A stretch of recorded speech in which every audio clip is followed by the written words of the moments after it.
Hello friends, welcome to my YouTube channels. तो friends, ये हमारे चैनल पे फर्स्ट वीडियो है जो क्लास 10 के लिए ओनली मैथ पढ़ाया जाएगा इसमें। तो ये हमारा फर्स्ट वीडियो, तो इसमें क्लास 10 का चैप्टर नंबर 1 रियल नंबर पढ़ेंगे इसमें हम। तो बस आज हम जानेंगे रियल नंबर इंट्रोडक्शन, फिर नेक्स्ट वीडियो में हम एक्सरसाइज 1.1 करेंगे। तो चलते हैं वीडियो की तरफ बिना वेस्ट करे टाइम। तो ये हमारा chapter introduction of real number है। तो रियल नंबर यानी पहले हम जान लेते हैं कि नेचुरल नंबर क्या होते हैं। रियल नंबर पर जानने से पहले तो हमारे वाले नेचुरल नंबर क्या होते हैं फ्रेंड्स। तो देखो, जो 1 से स्टार्ट हो, 1 2 3 4 5 सो दैट ऐसे पूरा चलते जाए, उसे क्या कहते हैं, नेचुरल। अब आता है होल नंबर। तो फ्रेंड्स, होल नंबर ज़्यादा डिफरेंस नहीं है, बस यही है कि जीरो से स्टार्ट हो जाता है, 1 2 3 4 सो दैट ऐसे चलता रहता है, तो इसे होल नंबर कहते हैं। अब आता है इंटीजर नंबर। तो इंटीजर नंबर क्या होता है, चलिए जानते हैं इंटीजर नंबर क्या होता है। तो ये देखिए, ये 0 1 2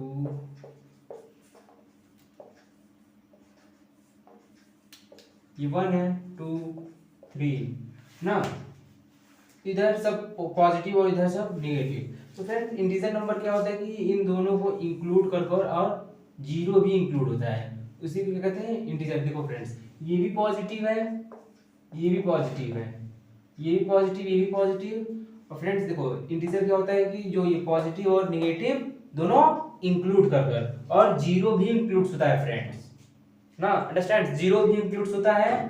तो नेचुरल नंबर, अब हम जानेंगे कि रेशनल नंबर क्या होता है।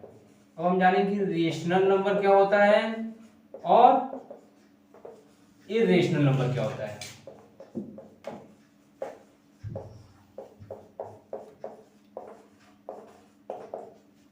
तो चलिए आइए देखते हैं कि रेशनल नंबर और इरेशनल नंबर क्या होते हैं। फिर उसके बाद हमारा एक इक्विवेलेंट डिवीजन लेमा पढ़ेंगे, फिर उसके बाद एक्सरसाइज पे चलेंगे ना। तो चलते हैं, ये देखते हैं ना। तो देखिए फ्रेंड्स, रेशनल नंबर, तो माइनस, ये देखिए जैसे इंटीजर टाइप दिया है ना, तो रेशनल नंबर वो होता है कि जो p बाई क्यू के फॉर्म में लिख सकते हैं। तो जैसे एग्जांपल देखिए, p बाई क्यू के फॉर्म में जैसे लिख सकते हैं, जैसे 1 हो गया तो 1/1 लिख सकते हैं। और फ्रेंड्स, ये बात हमेशा याद रखिएगा कि जो ये डिनोमिनेटर, ये जो नीचे वाला है, ये कभी भी जीरो ना होने वाला, मतलब कि क्यों कभी भी जीरो नहीं होना चाहिए। यदि आपका क्यू अगर जीरो हो जाता है तो ये हमारा नॉट डिफाइंड बन जाता है, समझ में आया, ये हमारा नॉट डिफाइंड। तो इसीलिए क्यू कभी भी जीरो नहीं होना चाहिए फ्रेंड्स, क्यू कभी भी जीरो नहीं होना चाहिए। तो देखते हैं, तो देखिए जैसे एग्जांपल देखिए, जैसे 2 है तो 2/1 इसको लिख सकते हैं फ्रैक्शन के फॉर्म में, तो ये इसको p बाई क्यू के फॉर्म में लिख सकते हैं। तो क्या हो गया, ये रेशनल नंबर हो गया।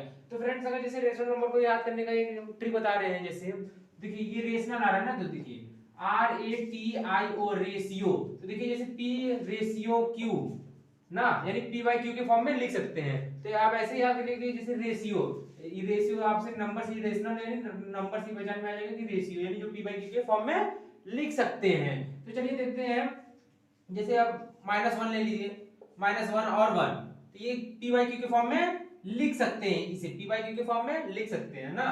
तो अब ये देखिए, ये तो पहले से ही फ्रैक्शन में, तो इसे तो हम पहले से ही फ्रैक्शन में, तो ये भी लिखा जा सकता है p बाई क्यू के फॉर्म में, और ये भी p बाई क्यू के फॉर्म में लिख सकते हैं ना, ये भी p बाई क्यू के फॉर्म में लिख सकते हैं। अब ये देखिए, ये क्या है कि ये जो 1 पॉइंट जो ये सेम ऐसे रिपीट होता चला जा रहा है, यानी 1.2 बार ना। तो इसे हम कैसे लिखेंगे, तो इसे हम फ्रेंड्स लिखेंगे 1 प्लस 2, एक बार है तो 9, तो ये कैसे हो जाएगा 1 2 9, यानी 9 बन जाए 9 9 2 9 बन जाए 9 9 2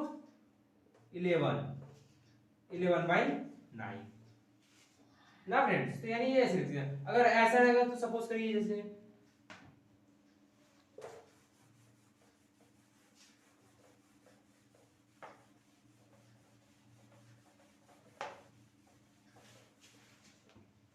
सपोज करिए अगर ऐसा रहेगा 1.43 बार, यानी 1.4 यानी 1.434343 ऐसे रिपीट होता चला जाएगा सेम ऐसे चीज। तो ये कैसे लिखेंगे, तो यहाँ 1 की जगह जैसे 2 ले लीजिए सपोज करिए ना, ये कैसे लिखेंगे, तो 2 प्लस 43, 2 की बार है तो 99 ना, तो ये कैसे हो जाएगा, तो 2 टाइम्स 43/99, तो इसे सॉल्व कर देंगे, यानी ये भी पी बाई क्यू के फॉर्म में लिख सकते हैं ना। तो अब आइए एक एग्जांपल और लेते हैं।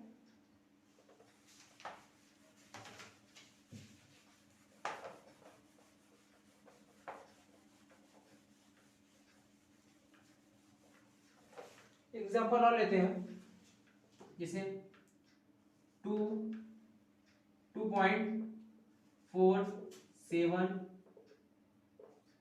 पे बार, यानी 7 पे बार, 4 पर नहीं बार है ना, यानी 7 पे बार है। तो ये कैसे करेंगे, तो 2 प्लस 47 अपॉन ए पे बार है तो 19, तो ये 2 टाइम ऑफ 47 9, तो इसे सॉल्व कर देंगे, ये हो जाएगा ना।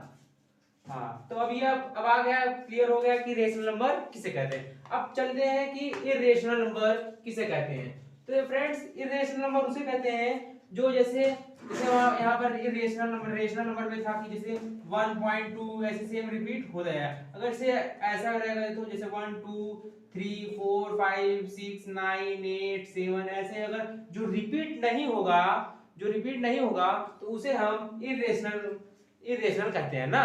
तो चलिए देखते हैं कि इरेशनल कैसे, तो जैसे एग्जांपल √3 का वैल्यू ले लिए। और फ्रेंड्स, मैं एक बात और भूल गया हूं इसमें कि रेशनल नंबर जैसे सपोज करिए ये भी होता है ना, जैसे √4 √9 √16 ना।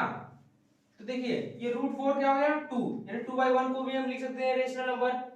हाँ, ये √9 का क्या हो गया 3। आई होप कि आप लोग को तो जना आता होगा कि √4 का होता है 2, √9 का होता है 3 एंड √16 का होता है 4 ना।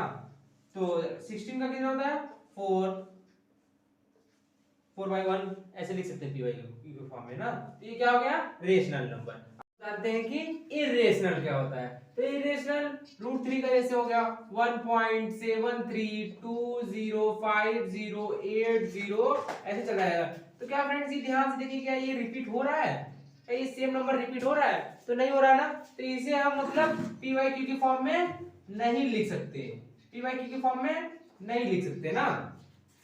अब एग्जांपल √5 ले लीजिए, तो √5 क्या होगा, तो 2.236067 डॉट डॉट डॉट डॉट ऐसे चलता है, यानी ये भी नंबर रिपीट नहीं हो रहा है, यानी इसको भी हम पी बाई क्यू की फॉर्म में नहीं लिख सकते हैं। अब आता है √8, यानी √8 को हम ऐसे भी लिख सकते हैं √2 ना। तो इसको कैसे 2.825727 डॉट डॉट डॉट ना। तो देखिए ये भी नहीं रिपीट हो रहा है, यानी इसको भी, ये देखिए पॉइंट लगा ये बीच में ना, यानी ये भी नहीं रिपीट हो रहा है, यानी ये इरेशनल में, यानी जो पी बाई क्यू की फॉर्म में नहीं लिखा जा सकता उसे हम इरेशनल नंबर कहते हैं। तो फ्रेंड्स, पाई भी इरेशनल नंबर है, इसे याद रखिएगा ना, पाई भी इरेशनल नंबर है। फ्रेंड्स, क्या हम लोग उसको 22/7 लिखते हैं, पर इसका वैल्यू कुछ एक्चुअली ऐसे 3.14 जो रिपीट नहीं होता है ना, यानी पाई भी क्या है इरेशनल नंबर है। तो अब चलिए जानते हैं कि इक्विलेट डिवीजन लेमा। तो फ्रेंड्स, ये जानते हैं कि इक्विलेट डिवीजन लेमा। तो देखिए इक्विलेट डिवीजन लेमा का ये फॉर्मूला होता है E = BQ + R। तो देखिए ये R ग्रेटर देन 0, यानी R पॉजिटिव होना चाहिए और इक्वल टू 0 भी हो जाएगा ना, और B भी R से बड़ा होना चाहिए, B जब भी हो R से बड़ा होना चाहिए ना। तो देखिए, तो हमने पहले ये कभी फॉर्मूला पढ़ा ही होगा, एक dividend = divisor into quotient plus remainder ना। तो ये देखिए ये डिविडेंड क्या हो गया है ए, और बी क्या हो गया है डिवाइजर, क्यू क्या हो गया है क्वोशिएंट, आर क्या हो गया है रिमाइंडर ना। तो चलिए देखते हैं एक एग्जांपल से हम लोग लेकर समझते हैं। तो लेट्स सपोर्ट्स एग्जांपल्स 45 एंड 6। अब इसी से हम ए मान लीजिए, इसे बी मान लीजिए। ये बात याद रखिएगा कि जब भी अगर ए और बी मानेंगे लेट्स करेंगे तो हमेशा ए बड़ा होना चाहिए, ए बड़ा होना चाहिए बी से ना। जैसे अगर सपोज करिए जैसे ये यहाँ पर नहीं, जैसे 6 यहाँ पर एंड 45 यहाँ पर होता, तो हम इसमें से ए इसको मानते हैं एंड बी इसको मानते हैं ना, क्योंकि ना तो ये बी हो गया ये ए हो गया ना।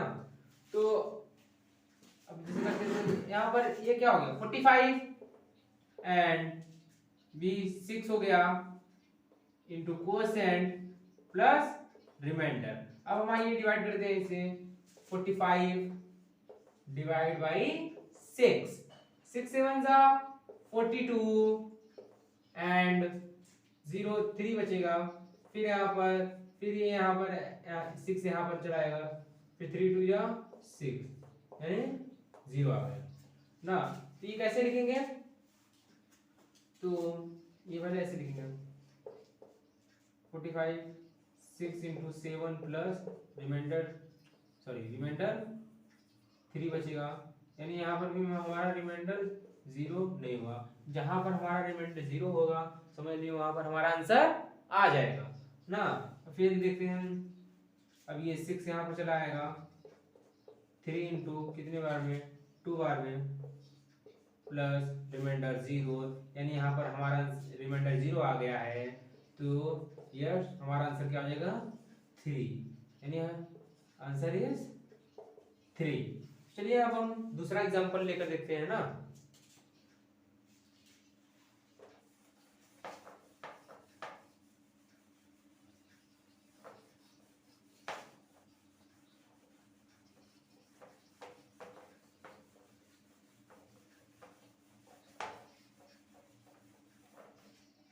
दूसरा एग्जांपल लेकर देखते हैं इसमें 125 एंड 45। अब चलिए ये बताइए कि इसमें से कौन सा ए है कौन सा बी मानेंगे। तो बताया ये हम पहले ए हमेशा बड़े वाले को मानेंगे, बी हमेशा स्मॉलर वाले को ना। तो चलिए डिवाइड करते हैं, पहले ए को यहाँ पर रख देंगे 125 इज इक्वल टू ना B 45 into Q plus remainder. अब डिवाइड करते हैं 125 और 45 ना, तो 2 बार में 90, तो कितना बचेगा 25 प्लस 35 बचेगा ना। फिर 45 यहाँ पर चला आएगा 1 बार में 35 10, फिर 35 यहाँ पर चला जाएगा 3 बार में 30 ना, 3 बार में 30, फिर यहाँ पर 5 बचेगा, फिर 10 यहाँ पर 5 2 या 10, यानी हमारा आंसर यहाँ पर 0 आ गया है ना। तो चलिए देखिए कैसे लिखते हैं। तो अब देखिए पहले 125 is equal to 45 into question कितना है 2 प्लस रिमाइंडर 35, यानी यहाँ पर हमारा रिमाइंडर 0 नहीं है, यानी रिमाइंडर मेरा 35 है, 0 नहीं है। अगर ये 0 रहता हमारा आंसर हो जाता। तो फिर नेक्स्ट स्टेप क्या है 45 यहाँ पर आ जाता, फिर 35 इंटू 1 प्लस रिमाइंडर 10 ना, तो ये यहाँ पर भी हमारा रिमाइंडर 0 नहीं, यानी ये भी हमारा आंसर नहीं है। तो इसका क्या है फिर ये 35 यहाँ पर आ जाता, फिर 10 इंटू 3 प्लस 3 है ना क्वेश्चन, हाँ, और रिमाइंडर कितना बचा 5, यानी यहाँ पर भी हमारा रिमाइंडर 0 नहीं है। तो अब चलिए फिर देखते हैं 10 यहाँ पर आ जाएगा, 10 यहाँ पर, फिर 5 इंटू 2 प्लस यहाँ पर 0 है यानी ये हमारा रिमाइंडर 0 हो गया, तो आंसर इज 5। आई होप कि ये वीडियो आपको अच्छा लगा हो। यदि ये वीडियो अच्छा लगा हो तो लाइक और सब्सक्राइब करना ना भूलें। Thank you for watching.